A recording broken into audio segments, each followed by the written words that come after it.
सोचो एक ऐसे आदमी के बारे में जो सिर्फ 35 साल की उम्र तक दुनिया के लिए खौफ का दूसरा नाम बन गया, जिसका पैसा इतना था कि नोट खाने के लिए चूहे रखने पड़ते थे, जिसका नेटवर्क हर बॉर्डर, हर सिस्टम, हर हुकूमत से बड़ा था।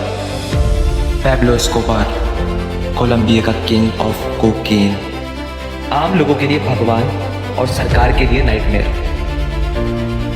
एक गैंगस्टर, एक बिलियनियर, एक जानलेवा इंसान। उसकी उड़ान, उसका दर्दनाक रास्ता और उसका अंजाम दौलत, खून और धोखा, सब कुछ मिला। एक ऐसा आदमी जिसने सिर्फ अपनी सोच और जुर्म के दम पर दुनिया का सबसे बड़ा ड्रग एम्पायर बनाया। एक नाम जो अभी तक खौफ, पैसा और मौत का सिंबल है, पैब्लो एस्कोबार। पैब्लो एस्कोबार गवेरिया पैदा हुआ 1 दिसंबर 1949 को कोलंबिया के एक गरीब गांव में। माँ टीचर थी, बाप फार्मर, लेकिन पैब्लो के सपने आम बच्चों से अलग थे। छोटी उम्र से ही वो छोटी छोटी चोरी करके पैसे कमाता, नंबर प्लेट डुप्लीकेट बनाता, एग्जाम पेपर बेचता, स्मगलिंग, और धीरे धीरे रोग घूम गया कोकीन की तरफ। 1970 में पैब्लो ने बनाया मेडेलिन कार्टेल, एक कार्टेल जो सिर्फ कोलंबिया ही नहीं पूरा अमेरिका कंट्रोल करता था। 1980s तक उसका कार्टेल अमेरिका की 80% कोकेन सप्लाई करता था। रिपोर्ट्स के मुताबिक पैब्लो हर दिन $60 मिलियन कमाता था, इतना पैसा कि उसने कैश छुपाने के लिए जमीन के नीचे घंटे बनाए। लेकिन मौसम और चूहों की वजह से एक साल में $2 बिलियन सिर्फ जल के बर्बाद हो गए। गरीबों के लिए पैब्लो एक फरिश्ता था। उसने स्लम्स में घर बनाए, फुटबॉल स्टेडियम्स बनाए, हॉस्पिटल्स बनाए, इसीलिए लोग उसे कहते थे रॉबिन हुड पैसा।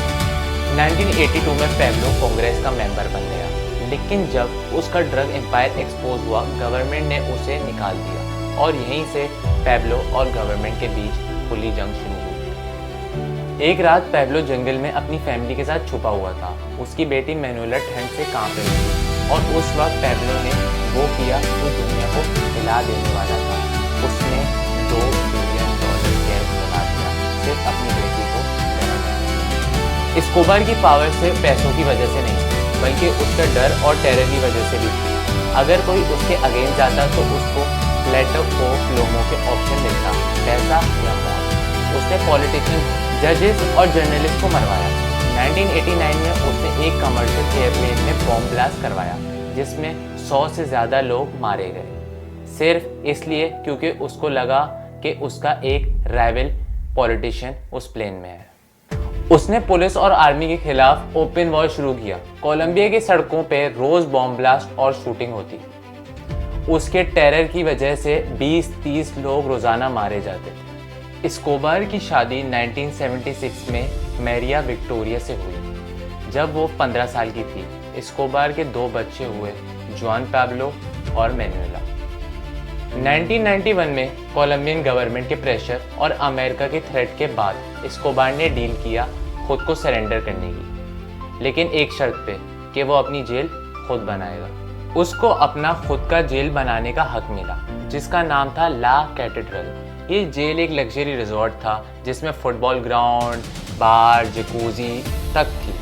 लेकिन जब उसने वहाँ से अपना कार्टेल ऑपरेट करना शुरू किया, गवर्नमेंट में उसको ट्रांसफ़र करना चाहा। 1992 में एस्कोबार जेल से एस्केप कर गया। अगले 1 साल तक पुलिस, आर्मी और USDEA उसके पीछे लगी रही। मेडेलिन में उसका दुश्मन केली कार्टेल भी उसको ख़त्म करना चाहता था।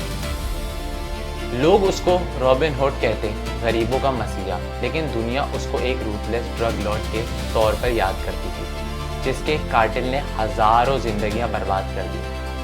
आज भी मेडेलिन में एस्कोबार का नाम पर डॉक्यूमेंट्री, बुक्स और नेटफ्लिक्स सीरीज बनती हैं। उसकी कहानी दुनिया को एक लेसन देती है, पावर और पैसा हमेशा एक खतरनाक कॉम्बिनेशन होता है। Like this video, subscribe to our channel and hit the bell icon below.